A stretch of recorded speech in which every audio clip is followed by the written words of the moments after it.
I don't want NACA all up in my business. NACA asking for too much. NACA is doing way too much. I'm going somewhere else.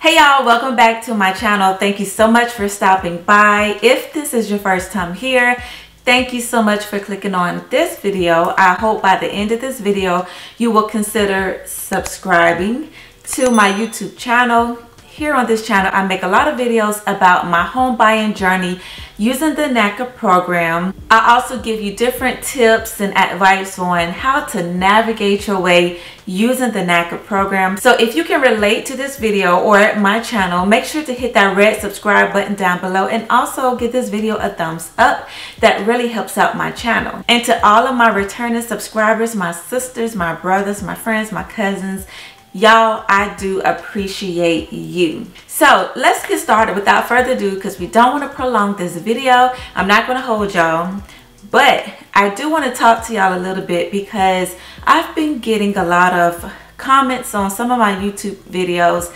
but one in particular which made me go ahead and record this video. This particular person reached out and said she was very disappointed in NACA because NACA had only approved her for a certain amount of money. I'm not going to say how much, although she did leave it in the comment section, but I won't say what video. But if you're watching, you know who you are.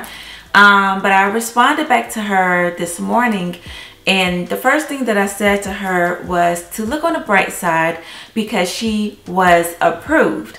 Now, a lot of times, NACA will not approve you for what you think you should be approved for. NACA is going to only approve you for an amount that they know you are capable of going out and finding a home and being able to pay that mortgage. NACA will never approve you for an amount that they know if you were to go pick out a home for 300 grand and you were only approved for 150, they are not going to do that to you, because NACA's ultimate goal is to make sure that you can afford your mortgage. They want to get you into your home, make sure that your mortgage is affordable. So when she made the comment, I completely understood. I completely felt her frustration, her pain. And you know, she also asked if there was something that she could do. She asked for some advice and tips. I told her that the main thing that she could do is to buy down the interest rate.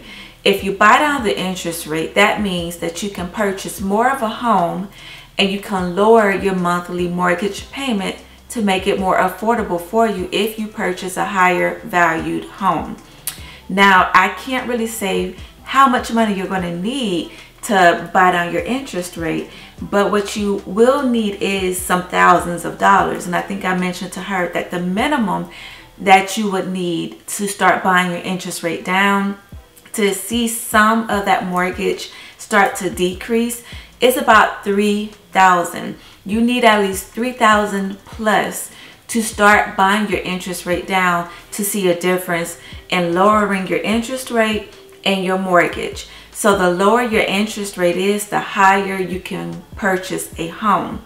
The lower the interest rate, the higher you can purchase a home. The other thing that I suggested to her was to possibly buy a pre-existing home and rehab it.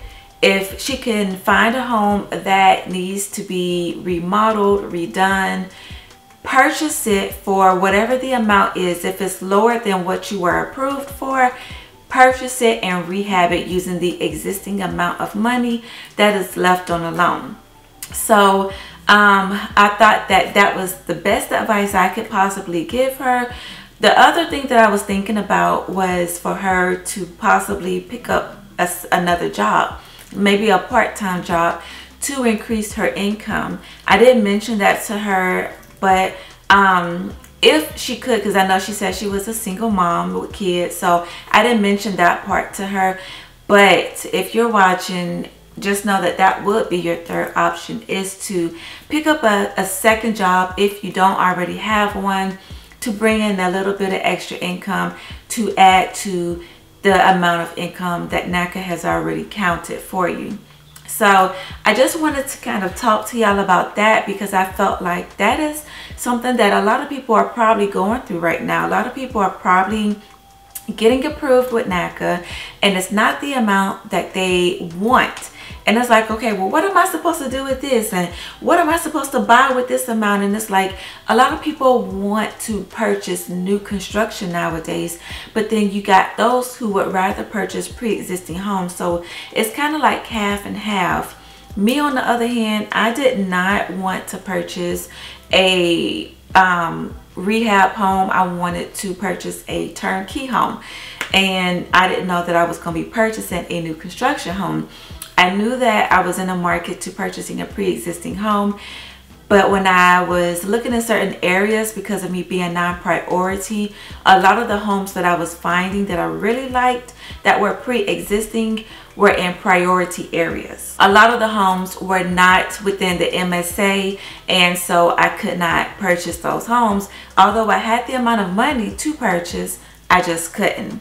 So I understand completely. I feel your frustration. I feel your pain. If you are currently going through the same thing that this person, this young lady, is going through, consider buying your interest rate down if you have money saved up, and then also consider purchasing a home that is valued less than what you are approved for, so you can rehab the home and use the amount of money left on the loan to rehab the home, or pick up a second job if you can afford to do so.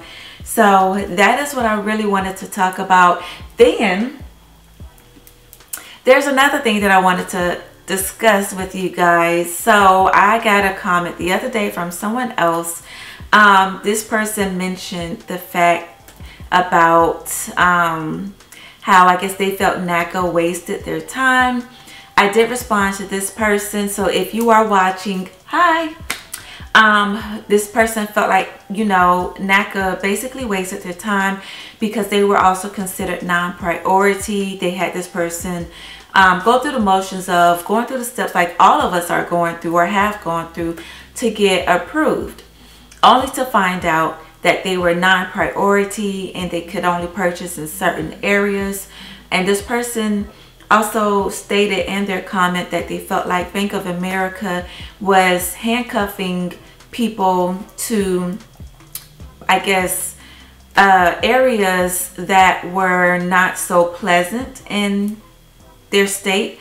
And I can understand this person's concern as well, because the more money you make, the more you will be considered non-priority and you will have to purchase in certain areas. But NACA has somewhat changed that rule. Being non-priority, I don't believe that you are confined to only purchasing in certain areas. You can now purchase in other areas if you are considered non-priority, but there are stipulations to that, and I will put those stipulations down in the description box so you can know exactly what NACA has updated their policy and procedures to when it comes to being a non-priority member and purchasing a home in certain locations.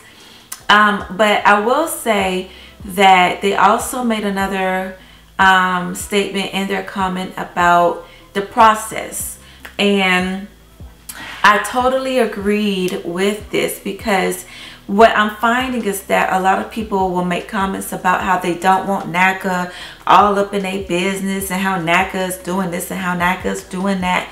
And I'm thinking to myself, I am so glad this person made this comment. How the comment started off was that NACA goes through the motions as any other lender goes through.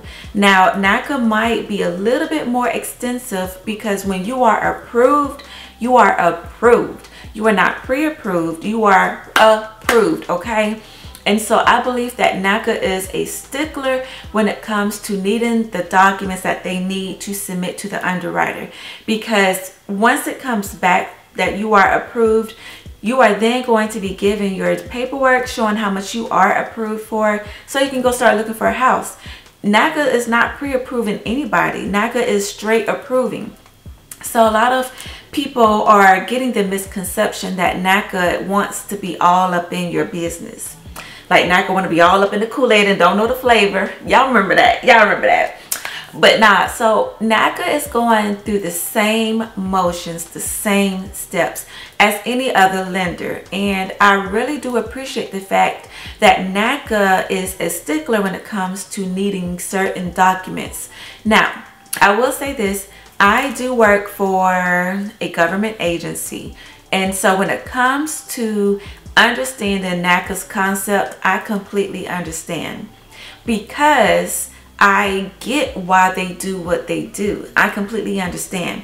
Now, of course, I can't say what government agency, or I could, but I'm not. I completely understand, because you want to make sure that when you have all the documents and you submit it to the underwriter, you want to make sure that it's not coming back with conditions.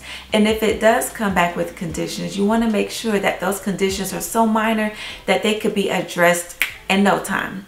Not something that's going to take 2 to 3 weeks for the participant to obtain and then return it back to NACA. You want to make sure that when your NACA counselor emails you or Skype calls you, you want to make sure that when they say, hey, I need this bank statement from March of 2021, you can go ahead, log into your bank account, download it, and email it to your mortgage counselor. Something such as separation notices from previous jobs that might take a week or two, that is going to hold up the file from being submitted to the underwriter. So when NACA asks you for certain documents, you want to make sure that you are turning in everything, because when they submit it to the underwriter, they are under the impression that this person is ready for me to submit this to the underwriter so they can get approved. So I completely understand that NACA is a stickler. NACA needs the information, the correct information, the correct documents, and it's just something that you should be thankful that NACA is really going through the process and fine-combing the documents to make sure that they have what they need. So yeah, I just wanted to mention about how people think that other lenders are so different from NACA. Other lenders don't be all up in your business. Other lenders not requesting this and not requesting that. And I don't agree with that. I believe that NACA and other lenders are doing the same thing, but NACA might just be a little bit more difficult.